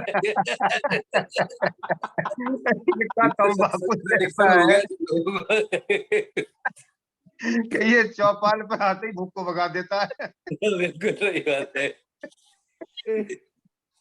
चलिए खैर, ये खैर एक मजाक की बात थी, लेकिन सच्चाई गंभीर ही है कि आपने जो अभियान चलाया है और ये आगे बढ़ेगा, इस पर जो विभिन्न प्रतिभाएं, विभिन्न विभूतियां आकर के बैठती हैं। देखिए ये प्रतीकात्मक और प्रसन्नता देने वाले केवल शब्द नहीं है, लेकिन जिनके भीतर अंतः प्रेरणा होती है, ईश्वर उनसे ही विशेष कार्य कराता है। और जो विशेषता लिए होती है, विलक्षणता लिए होती है जीवात्मा, वही उसकी विभूति होती है। श्री कृष्ण जी ने भी ये कहा गीता। और ये अगर इस अवस्था में माननीय नरूला साहब कुछ कर गुजरने की बात लेकर करें, तो विलक्षणता है भीतर की विभूति की। बिल्कुल। और वही चीज जो हम सबके भीतर प्रतिभा होती, वो है जो भीतर से हमें जोर लगाती है किसी एक दिशा में बढ़ने के लिए। बिल्कुल। और वो सबको एक मंच मिल गया यहाँ आने का। देखिए सौभाग्य की बात है जो। सौभाग्य। तो ये वो तो बात हंसी मजाक की थी, लेकिन सच्चाई में तो ये उपनिषद हो रहा है। बिल्कुल। जो ऋषियों के उपनिषद हुआ करते थे, ऐसी सत्य इसी तरीके से बैठ करके एक निचोड़ निकाला करते थे। तो मैं आप सबको हृदय से नमन करते हुए वाणी को विराम देता हूँ। आपकी बात बिल्कुल सत्य है। इसी को आजकल मॉडर्न टर्म में ग्रुप डायनेमिक्स कहते हैं। दिस इज जी भाई called the group dynamics. Group dynamics वही है, वही है। डॉक्टर साहब एक चीज और है, ये कह रहा है कि कभी भी कोई संख्या मान्य नहीं रखती, उसमें जो है व्यक्तियों में ऊर्जा होना चाहिए अपने, एक बराबर होता है। हाँ जी, हाँ जी, बिल्कुल सही कह रहे हैं। बहुत अच्छे पराशर सर, बहुत अच्छे। अभी जैसे चंद्रिका शर्मा जी ने कहा कि नहीं हमें जो है अपने जयपुर से कार्यक्रम करना है, तो अगर वो यहाँ नहीं होते तो जयपुर में हजारों की भीड़ थोड़ी हो पाएगी भविष्य में। एकदम वो यहाँ जुड़े हैं, वो यहाँ जुड़े हैं, यहाँ से प्रेरणा ले रहे हैं, तब तो उनको लग रहा है कि लखन हमें वक्ता चाहिए, वक्ता आप दे दो, भीड़ हम दे देंगे। बिल्कुल बिल्कुल। वक्ता हमारे पास है, आप दीजिए, छोड़ दीजिए, घोड़ा तैयार है। कभी भोपाल में हमारे कटिबद्ध हो गए, बिल्कुल कटिबद्ध हो गए, बिल्कुल सही कह रहे हैं, कटिबद्ध हो गए इसके लिए। कभी भोपाल में हमारे जगदीश पारासर जी और हमारे डॉक्टर राकेश कुमार जी ने तो अपना जीवन समर्पित कर ही दिया है इसके लिए कि आप लोग हमारा उपयोग ले लीजिए। बिल्कुल बिल्कुल। हमारे शरीर में जब तक क्षमता है, सामर्थ्य, आप हमारा उपयोग करिए। वो तो बैठे ही है भाई, उनने तो सब अपना, वो तो वानप्रस्थ तो संन्यास के उसमें है ही। अब हम कितना उनका उपयोग कर पा रहे हैं हमारे ऊपर है। लखनलाल जी, भाई साहब कल बलराम सेन जी अपना टोपा बदल कर आएंगे, भगवा करके आएंगे इसको। बलराम जी ये अभी आ जाइए, देखिए कितने हमारे मामा। आप इनका सुनोगे, अगर आप इनकी कहानी सुनोगे हमसे मिलने की। हमारे एक मामा जी, मतलब हमारे मामा जी चाचा, हमारे छोटे चाचा के लगे ताले, उनके ये ताले लगते, तो ये हमें एक ताली में मिल गए आज से 1 साल पहले। तो हमने पूछा भाई साहब आप कहाँ थे? बहुत अच्छे। बोले ललितपुर से हैं। तो हम कहीं भी जाते हैं तो सबसे पहले मोबाइल नंबर लेते हैं लोगों का। तो हमने मोबाइल नंबर ले लिया और हमने कहा आप जूम चलाते हो? बोले क्या होता है? हमने कहा जूम पे एक कार्यक्रम करते हैं हम, कभी उस पर जुड़ना आप। तो जो उस समय तो नहीं जुड़े, उसके कई वर्ष के बाद जब लिंक इनकी पास जाती है, कई महीनों के बाद, 4-6 महीने के बाद, 2-4 उस लिंक से ये जुड़ गए। हमने नाम पढ़ाई तो बनते हैं ना भाई, ये कौन है? तो हमने कहा कि भाई आप कौन है, कहाँ से? बोले हम आपके मामा जी हैं और फलानी फलानी जगह से हैं। अरे हमने कहा बड़ा स्वागत है, आप जुड़िए भाई। यहाँ तो कोई एक आदमी आ जाए तो हमें ऐसे लगता है कि हमारा एक ग्राहक बढ़ गया है। सही बात, हमारा एक ग्राहक आ गया है भाई। तो हम तो ग्राहक हमारा देवता होता है, तो हम देवता की तरह पूजने लगते हैं। तो हमने कहा मामा जी अच्छी बात है, स्वागत है। अब मामा जी को इतना नशा चढ़ गया दयानंद का, ईश्वर का, वेद का, कि फिर वो एक जैसे ही सबसे पहले हम ऑन करते हैं, मामा जी हमें सबसे पहले दिखाई देते हैं। उससे भयंकर नशा चढ़ गया, दुगना नशा हो गया हमारे गोविंद यादव पानोली को। और उन दोनों को जितना नशा है उतना नशा है जगदीश पारासर जी को। तो ये इतने नशे में झूम रहे हैं दोनों। और जब इनको नशा चढ़ता है तो हमें भी नशा चढ़ जाता है। बिल्कुल अच्छी बात। चलिए कल पुनः हम डॉक्टर राकेश कुमार जी को 27 तारीख को सुनेंगे। फिर 28, 29, 30 को जो हमारे कानपुर की है वेद मूर्ति, क्या नाम उनका? श्रुति जी नहीं, सुकीर्ति है, सुकीर्ति। अच्छा, सुकीर्ति जी है। तो 28, 29, 30 उनका रहेगा। और 31 के बाद महर्षि दयानंद पर चर्चा करेंगे डॉक्टर प्रभा मित्र जी, जो हमारे पंचकुला वाले हैं, हाँ चंडीगढ़ वाले। तो 5-6 दिन उनको अपन दयानंद पर सुनेंगे। उसके बाद तमाम और विद्वानों को भी हमने तारीख दे रखी है, जिसको जैसा समय मिलता है बने रहते हैं। और जब कहीं कोई नहीं मिलता है तो डॉक्टर राकेश जी तो हमारे लिए है ही। ये तो जैसे गाड़ी में एक एक्स्ट्रा स्टेप नहीं होती ना, अगर एक टायर खराब हो जाए तो तुरंत उस पर चढ़ा दो जैक पे, तैयार है। तो ये तो हमारे लिए फिर है संरक्षक के रूप में, जब चाहे उनका उपयोग कर लीजिए, कोई है ना। और अभी व्यापन शास्त्री जी कहीं व्यस्त होंगे तो कहीं ना कहीं वो आ नहीं पाए हैं। चलिए ठीक है, नमस्ते जी, कल मुलाकात करते हैं। माननीय नरूला जी सर, ये जो अपना उगता भाट ट्रस्ट है, आदरणीय भाई साहब शर्मा जी से मेरी बातचीत हुई थी इस विषय पर जी। उसका अकाउंट पहले से ही है। अच्छा, ठीक है। तो उसके कोषाध्यक्ष के रूप में आपको उसमें ऐड कर दिया जाए। ठीक है, उसमें जैसा भी आप टर्म कंडीशन बिल्कुल बिल्कुल तो सही वो है। रहेगा जी। हम्म। और उसी के माध्यम से सब काम हो रहे हैं। तो उसकी जो है अभी इसकी मेरा इनसे भी निवेदन रहेगा, अपने संयोजक जी से भी, जी अपने जी। शास्त्री जी को, व्यासनंदन जी को जी इसका एक छोटा कॉन्स्टिट्यूशन बनाने के लिए भी उनसे कहा जाए, इसकी एक छोटी सी रूपरेखा बना करके, क्योंकि इसका रजिस्ट्रेशन करा देंगे। बिल्कुल। ठीक ये है। जो है ना, हम अभी क्योंकि वो तो पंजीकृत है उक्ता भाट ट्रस्ट तो, जी जी। लेकिन ये जो अपनी समिति है ये पंजीकृत नहीं है। जी हाँ जी। तो पंजीकृत ना होने से इसकी लीगल प्रॉब्लम्स आएंगी। कहीं लिख करके आप दिखाएं तो वो ये आएगा कोई ये कोई पंजीकृत तो है नहीं कोई संस्था। जी ठीक बात। तो इसका पंजीकरण किस तरीके से हो उस पर थोड़ा विचार कर लेंगे। ठीक और है। वो जो हमारी पुनर्लेखन समिति है, इतिहास पुनर्लेखन समिति, जी। भारत को समझो और वो दोनों मिलकर के कोई ऐसा नाम इसका बनाएंगे छोटा संक्षिप्त, बिल्कुल। दोनों बातें हमारी स्पष्ट हो जाए। और मैं आपसे एक निवेदन कर दूं, जी क्योंकि हमारे सारे लोग जुड़े ही रहते हैं पर डे से, अभी लोग जुड़े हुए ये तो हमेशा मिलेंगे आपको। तो हाँ जी जब आपका व्याख्यान भी ना हो तो हाँ जी उसके बाद 9 बजे के बाद तबानो तक तो अपन ने लोगों का ओपिनियन ले लिया। ओपिनियन लेने के बाद फिर हम हाँ जी अपना जो उद्देश्य है उस पर भी हम जी चर्चा कर सकते हैं। कोई जरूरी नहीं कि हम विशेष रूप से बैठे कहीं, और हाँ बिल्कुल हम बिल्कुल जैसे सही। आज अभी कर रहे हैं ना चर्चा, ऐसे भी हमारे डिस्कशन 15-20 मिनट चल सकते हैं। क्यों नरुला जी? हाँ जी बिल्कुल हाँ सही। जी हाँ जी हाँ जी हाँ जी क्योंकि हमारे हमारा जो कार्यक्रम चलता है हम लोग उसका नाम ही रख दिया भारत को समझो अभियान। हाँ जी तो हम उसको भारत को समझो अभियान की बाद में समीक्षा भी कर सकते हैं ना अपना बैठ के। तो हम कभी बिल्कुल भी उस पर जब आपको समय मिले तो तुरंत जुड़ जाया करें, उसको अपन चर्चा में कर लेंगे। तो जो चीज रह गई है वो हाँ आगे जी एडजस्ट करते रहेंगे। जी, मैं कर लिया करूंगा, ऐसा ही कर लिया और करूंगा। हाँ, ये अभी जब भी अपन को जब आपके दिमाग में आया कि अब हमें इस पर चर्चा करनी है और ये बिंदु को लाना है, तो वो अपन चर्चा बैठ के कर सकते हैं। तो 25-50 लोग तो हम हमेशा रहते ही हैं, बाकी उसको ये करा इस दें। किताब की पीडीएफ में आपको संयोजक जी को, कोषाध्यक्ष जी को, भाई साहब शर्मा जी को, जिनके नंबर्स मेरे पास में मैं भेज दूंगा कल, उसको आप एक बार पेरियूज कर लेंगे। उसके बाद जो है ये इसी महीने के अंत तक पुस्तक हमारे हाथ में आ जाएगी। इसी में इसका फॉर्म हमने दिया हुआ है, जी उसकी 100 रुपए रखी है। ये कोई जरूरी नहीं है कि फिर आप जैसा उस पर निर्णय लें वो देख लें। 100 रुपए उसके जोड़ने का है। ये 125 रुपए की कीमत पुस्तक की होगी, बिल्कुल।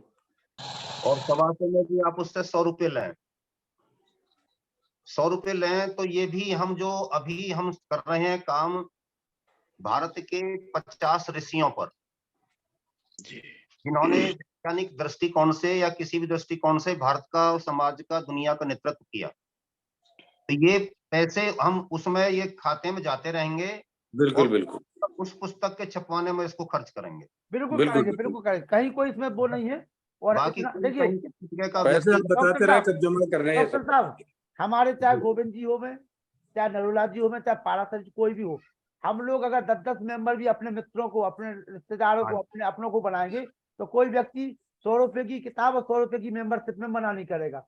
और बना। उनको पता है कि ये वो लोग हैं, ये अगर 100 रुपए मांग रहे हैं तो किसी बहुत अच्छे उद्देश्य के लिए मांग रहे होंगे, वरना तो इतना विश्वास पब्लिक को है, लोगों को है, तो उसमें कहीं कोई ऐसी बात नहीं है। और जी जिनके ऊपर ईश्वर की कृपा होगी वो अपने पास जुड़ेंगे, जिनके ऊपर ईश्वर की कृपा नहीं होगी वो टाटा बाय बाय नमस्ते, कोई दिक्कत की बात नहीं है। डॉक्टर साहब, मैं तो कहूंगा कि 100 रुपए के बजाय 151 रुपए रखा जाए, और उसके बहुत 51 रुपए अपना किसी दुर्जारू खाते में रखे, ताकि फिर काम आएंगे कहीं ना कहीं। हाँ जी हाँ जी बिल्कुल सही बात। पुस्तक के लिए 151 रुपए देना कोई बहुत बड़ी चीज नहीं है। आजकल पुस्तकें बहुत महंगी आती हैं। 100 बिल्कुल रुपए सही। अरे 151 जी। नहीं, जिन पुस्तकों की कोई कीमत नहीं होती वो 8-8-9-9 की बिक रही है, और हमारे बिल्कुल विद्वान तो 100-150 में बेचते हैं उन्हीं पुस्तकों को। हाँ सही जी बात, बिल्कुल। देख लीजिए, कोई बात नहीं, रख लेंगे अपन, वो अपना काम है और उसमें सब लोग जी सहयोग जी करेंगे। और जी। कई प्रकार के लोग ऐसे होते हैं कि जो आह्वान करने पर देने के लिए बहुत आतुर हैं। वो जानते हैं कि राष्ट्र यज्ञ है और इस राष्ट्र यज्ञ में हमें अपनी आहुति देना चाहिए, तो देंगे लोग बाग। क्योंकि यहाँ पे वो लोग जुड़े हुए हैं जो अपने आप में अपने स्थानों पर कहीं ना कहीं निश्चित रूप से ईश्वर की कृपा से, आर्थिक रूप से, सामाजिक रूप से और बौद्धिक रूप से बहुत संपन्न लोग हैं, वो लोग यहाँ जुड़े हुए हैं। और ये एक व्यक्ति, सूरज एक है, चांद एक है जी, दयानंद एक है, बिल्कुल बिल्कुल राकेश जी एक हैं, बिल्कुल सही बात। एक हैं, गोविंद जी एक है, नरोला जी एक है, वेद प्रकाश शर्मा जी एक है, पारासर जी एक है। तो ये एक एक मिलकर के कितने एक हो जाएंगे, कितने बिल्कुल, अनेक बना देंगे, इसकी चिंता मत बिल्कुल। करिए। बोलिए भारत माता की जय। जय, वंदे मातरम। मातरम। बहुत बहुत आभार आप सभी का। नमस्ते जी।